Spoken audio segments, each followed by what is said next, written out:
Bom, antes de iniciarmos a interação 4M parte 2, eu gostaria de convidá-lo a fazer um breve resumo do vídeo anterior.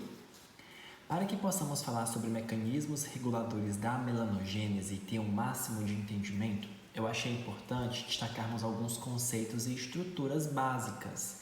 Iniciei então por coloração da pele humana.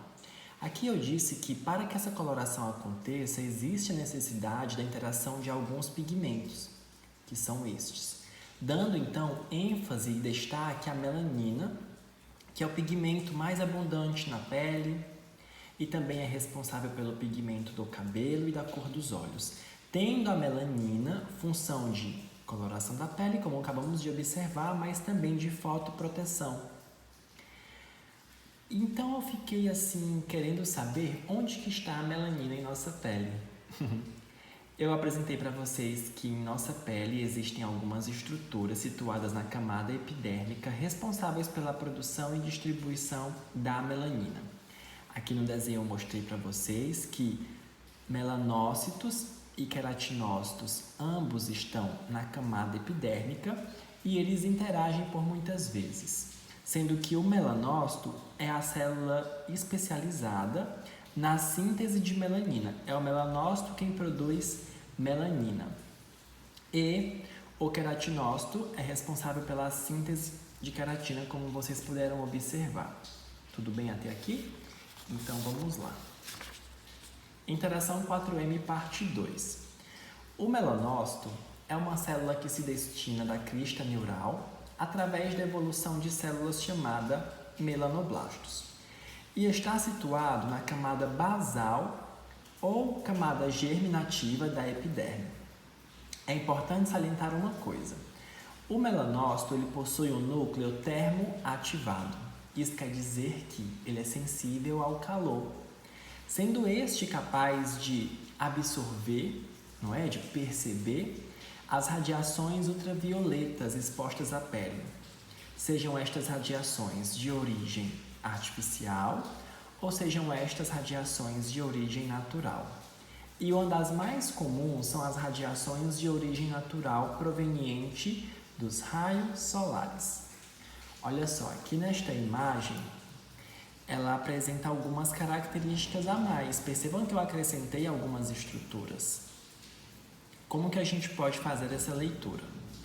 Aqui em nossa pele, eu destaquei anteriormente os queratinócitos basais, que estão situados na camada basal da epiderme.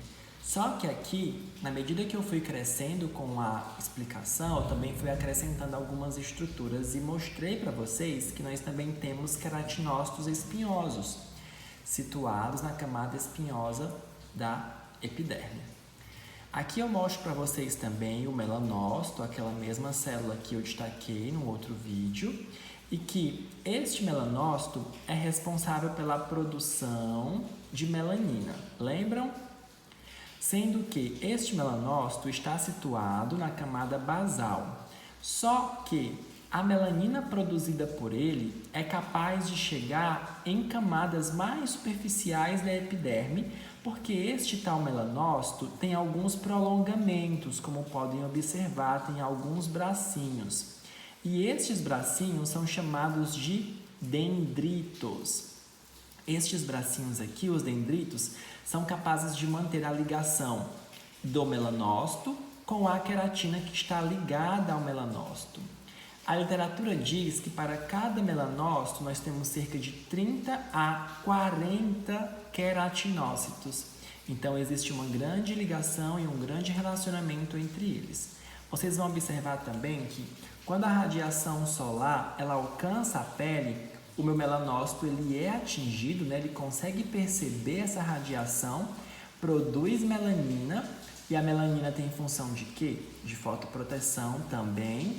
E essa fotoproteção, essa melanina com função de proteção, ela sai do melanócito e migra para uma célula vizinha, descrita como queratinócito, garantindo então que essa pele ela fique fotoprotegida, sendo que essa proteção é uma proteção natural, biológica, endógena.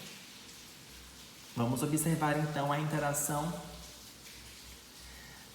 4M, parte 3. Dando continuidade aqui em nossa sequência de figuras. Quando o melanócito ele é estimulado ou perturbado, ele entra no processo chamado de melanogênese, já descrito anteriormente. Uma vez absorvida a radiação, no citoplasma dessa célula existem organelas e existe uma organela chamada ribossomo, capaz de produzir uma enzima chamada tirosinase. Essa enzima, chamada tirosinase, ela catalisa as primeiras reações para a formação do pigmento, ou seja, é ela quem dá o start, não é ela que inicia o processo de melanogênese. Uma vez produzida pelo ribossomo, essa enzima será transferida para uma outra organela chamada retículo endoplasmático rugoso. E logo na sequência, vai ser transferida para o complexo de Golgi.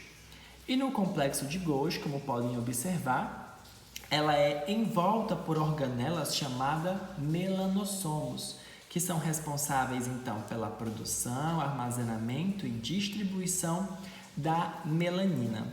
Vocês viram no desenho anterior eu falando da distribuição da melanina que saía do melanócito através dos dendritos e ia para os queratinócitos. Então, quando há essa junção, esse envolvimento, a literatura descreve como unidade epidérmico-melânica.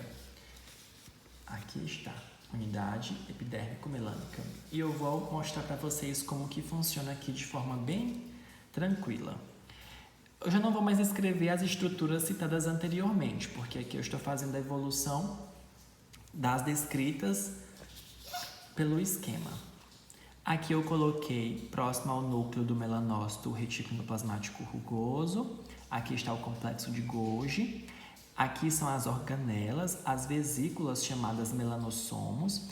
E dentro do melanossomo existe a melanina já produzida e armazenada.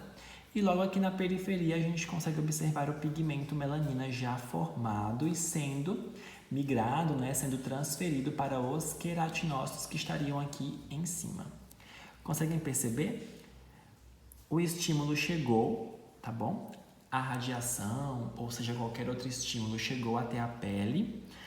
O melanócito sentiu, percebeu, ribossomo começou a produção de tirosinase. A tirosinase vocês viram que é a enzima que dá o start para o processo de melanogênese acontecer. Depois ela é transferida para o retículo endoplasmático e depois para o complexo de Golgi. Quando ela é transferida para o complexo de Golgi, começa de fato a produção de melanina. E ela logo, a melanina, logo é envolta por estes saquinhos aqui, que são os melanossomos, para que seja distribuída em toda a extensão do melanócito, num processo chamado de dendritogênese. E logo na sequência, essa melanina produzida, armazenada e distribuída possa alcançar os queratinócitos, que são as células logo ao lado do melanócito, como vocês bem viram nesta outra ilustração. Agora nós vamos migrar para um outro processo e aí eu convido vocês a conferirem um outro vídeo que eu vou postar.